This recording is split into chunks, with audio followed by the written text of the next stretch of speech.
अस्सलाम वालेकुम। अच्छा स्टूडेंट्स, आज काफ़ी दिनों बाद हम पढ़ रहे हैं न्यू टॉपिक, ठीक है, जो कि वेरिएशन एंड एडाप्टेशन के अकॉर्डिंग हम इसको पढ़ेंगे, ठीक है। What are variation and adaptation. तो वेरिएशन के बारे में पीछे बहुत लंबी चौड़ी कहानी हम पढ़ चुके हैं, जिसमें हमने पेरेंट्स की एग्जांपल दी थी, बहुत सारी एग्जांपल हमने पढ़ी थी, ठीक है। अब क्या होता है कि वेरिएशंस आपके इनहेरिटेड कैरेक्टरिस्टिक्स होते हैं, ठीक है, और ये ऐसे कैरेक्टरिस्टिक्स होते हैं जो कि या तो मदर या फिर फादर से आपके अंदर आए हुए होते हैं, ठीक है।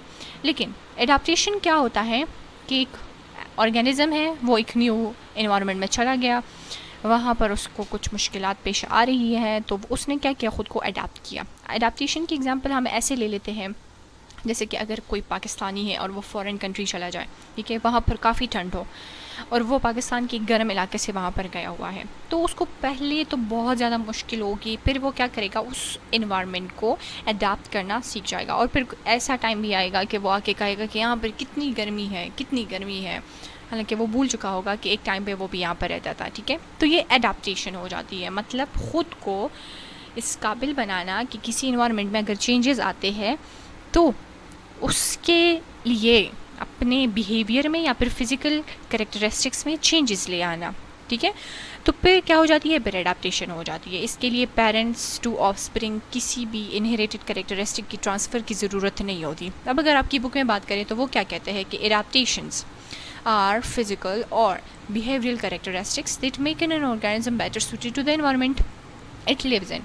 जिस एनवायरनमेंट में वो ऑर्गेनिज्म रहता है, वो अपने अंदर कोई फिज़िकल या बिहेवियरल कैरेक्टरिस्टिक उसके अंदर कोई चेंज लेके आएगा, ठीक है, तो फिर वो उस ऑर्गेनिज्म को इस काबिल बना देगा कि वो उस एनवायरनमेंट में रह सके, ठीक है। और एनवायरनमेंट उस ही ऑर्गेनिज्म को सेलेक्ट करेगा जो कि बेटर सूटेड है उसके लिए, ठीक है। अगर कोई हार्श कंडीशंस आ रही है आगे, तो फिर वो उसको ईज़िली उसके साथ रह लेगा, मरेगा नहीं, ठीक है। तो फिर इस तरह उसकी पॉपुलेशन बढ़ेगी, उसकी नस्ल बढ़ेगी और वो आगे चलती जाएगी उसकी नस्ल, ठीक है। अच्छा, वेरिएशन, अब वेरिएशन की बात हो रही है, is a slight difference in an inherited characteristic which means that an organism can adapt to different types of environments, ठीक है। अब क्या होता है, वो कैरेक्टरिस्टिक जो कि उसके पेरेंट्स उस ऑर्गेनिज्म के अंदर आए हुए होते हैं, उसमें कुछ स्लाइट डिफरेंस होता है, जिसकी वजह से वो डिफरेंट टाइप्स ऑफ एनवायरनमेंट में रह लेता है, ठीक है। अच्छा, अब एक एग्जांपल है, काफ़ी आसान एग्जांपल है कि एक रिमोट आइलैंड है, ठीक है, बिल्कुल आइलैंड पीस ऑफ लैंड, जिसके चारों साइड पे क्या होता है, पानी होता है, पैसिफिक ओशन में बात हो रही है, ठीक है। अब वहाँ पर क्या होता है, टर्टल्स है, ये जो एग्जाम्पल है इसको आगे जाके आप लोग पढ़ोगे, ठीक है। नेचुरल सेलेक्शन वाला इवोल्यूशन का एक चैप्टर है, उसमें आप काफ़ी एक्सप्लेनेशन के साथ पढ़ोगे, लेकिन यहाँ पर एक जर्नल एग्जाम्पल की तरह इन्होंने पेश किया हुआ है कि एक रिमोट आइलैंड है पैसिफिक ओशन में, वहाँ पर टॉर्टोइसेस है, ठीक है। Not all of the tortoises on the island have same length of neck. अब क्या होता है, वहाँ पर टू टाइप्स ऑफ टॉर्टोइसेस होते हैं, एक की शॉर्ट लेंथ ऑफ नेक होती है और दूसरे की जो लेंथ होती है वो काफ़ी लंबी होती है, मतलब एक शॉर्ट लेंथ टॉर्टोइसेस होते हैं और एक long length tortoises, long length of neck tortoises होते हैं, ठीक है।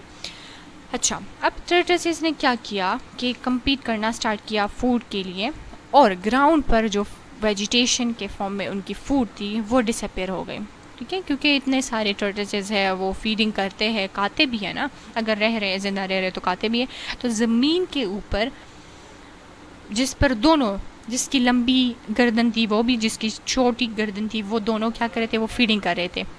अब उस टाइम फ़ायदे में सिर्फ लॉन्ग नेक वाले रहे। लॉन्ग नेक वालों ने क्या किया कि उन्होंने जो ब्रांचेस के ऊपर बुशेस में या फिर श्रब्स में जो उनकी खुराक थी उस पर से फीडिंग स्टार्ट कर ली। तो अब लॉन्ग नेक वाले जो टर्टल्स है वो इतने अच्छे तो नहीं हैं कि वो खुराक लेके आएंगे और शॉर्ट नेक वालों को भी देंगे कि खैर आप लोग भी खा लें, ठीक है। तो कंपटीशन स्टार्ट हो जाती है और उसमें से सबसे ज़्यादा फ़ायदा लॉन्ग नेक वालों को हो गया, क्योंकि उनके अंदर ये पहले से मौजूद थी ये चीज़, ठीक है, उनके पेरेंट्स से आई हुई थी। अब उन्होंने क्या किया कि इस लॉन्ग नेक्स को यूज़ किया अपने इन्वायरमेंट के साथ सूट करने के लिए, तो ये एक एडाप्टेशन हो गई। और जो शॉर्ट नेक वाले थे, अगर उनको ख़ुराक नहीं मिल रही तो ऑब्वियसली उनकी डेथ हो जाती है और उनकी जो पॉपुलेशन है वो डिक्रीज़ हो जाती है। तो इसी तरह एडाप्टेशन काम करती है, कोई भी करेक्टरिस्टिक एक ऑर्गेनिज्म की हेल्प करती है कि वो अपने इन्वायरमेंट के साथ बेस्ट सूटेड हो जाए, ठीक है, और फिर वही सर्वाइव कर पाती है और उन्हीं की नस्ल आगे बढ़ती है। अब यहाँ पर ह्यूमंस की बात की गई है। अब ह्यूमंस का स्ट्रक्चर इससे अलग है, ठीक है। ह्यूमंस क्या है, अगर उनमें से किसी की लॉन्ग नेक है तो ऐसा नहीं होगा कि यही लॉन्ग नेक वाला जो करेक्टरिस्टिक है सारे के सारे ह्यूमन में फैल जाएगा और सिर्फ लॉन्ग नेक वाले हो जाएंगे। नो, ये एक वेरिएशन है लेकिन एडाप्टेशन नहीं है, ठीक है। अच्छा, जो लॉन्ग नेक है ये यूज़फुल भी हो सकता है। कैसे यूज़फुल हो सकता है कि अगर कोई गेम देख रहा है, क्रिकेट देख रहा है, तो उनको आसानी होगी देखने में, इसके अलावा और कुछ भी नहीं हो सकता, ठीक है। तो ह्यूमंस के लिए जस्ट वेरिएशन है, एडाप्टेशन नहीं है, ठीक है।